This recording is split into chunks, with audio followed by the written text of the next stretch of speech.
बिस्मिल्लाहिर्रहमानिर्रहीम। Welcome to my channel. आज हम पकोड़े बनाएंगे। बहुत ज़्यादा आसान हैं, घर में आराम से बन जाते हैं और चाय के साथ बहुत मज़े के लगते हैं। तो इसके लिए हमें चीज़ें चाहिए। प्याज 2 अदद बड़ी साइज़ की बारीक काट लेनी है। आलू 4 से 5 अदद दरमियाने साइज़ के, इसको बारीक काट लेना है।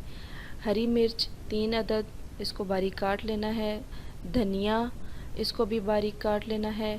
बेसन है 1 कप, और थोड़ा सा और भी ज़रूरत होगा। हम इसको जब बैटर तैयार करेंगे तो तब यूज़ करेंगे।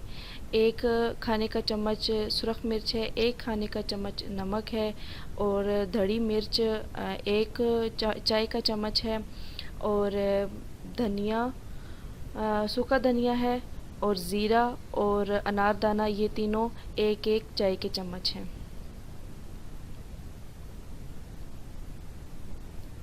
अब इस सब चीज़ों को एक बाउल में शामिल करेंगे। सबसे पहले आलू, फिर उसके बाद प्याज शामिल करेंगे, फिर उसके बाद हरी मिर्च शामिल करेंगे, और फिर उसके बाद धनिया शामिल कर देंगे। फिर तमाम स्पाइसेस जो हैं वो शामिल कर देंगे।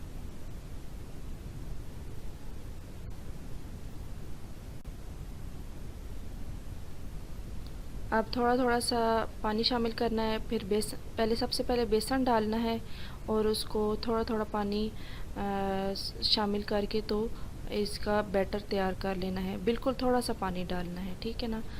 अगर हम ज़्यादा पानी डाल देंगे तो फिर वो बैटर नरम हो जाएगा, जिससे पकोड़े नरम बनेंगे। तो हमें क्रिस्पी क्रंची मुझे यहाँ पर थोड़ा सा बेसन कम लगा था तो मैंने और डाल दिया। इसको बहुत सख्त बैटर बनाना है ताकि पकोड़े जो हैं वो बहुत क्रंची और क्रिस्पी बने। तो बहुत ज़्यादा सख्त इसको गूंदना है। तो ये हमारा बैटर जो है वो तैयार हो गया है। अब हम इसको फ्राई करेंगे। तो हमारा ऑयल जो है यहाँ पर गरम हो चुका है। अब हम एक एक करके पकोड़े डालेंगे चम्मच के ज़रिए। चम्मच की मदद से हम पकोड़े फ्राई करेंगे।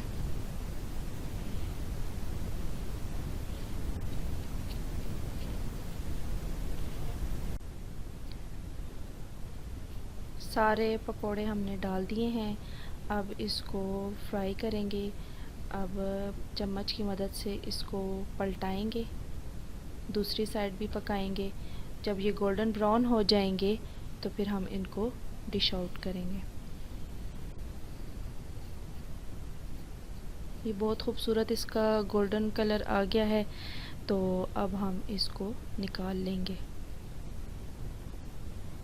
पहले टिश्यू पेपर पे इसको रखेंगे ताकि ये इसका ऑयल जो है वो निकल जाए। फिर हम दूसरी प्लेट में इसको रखा है।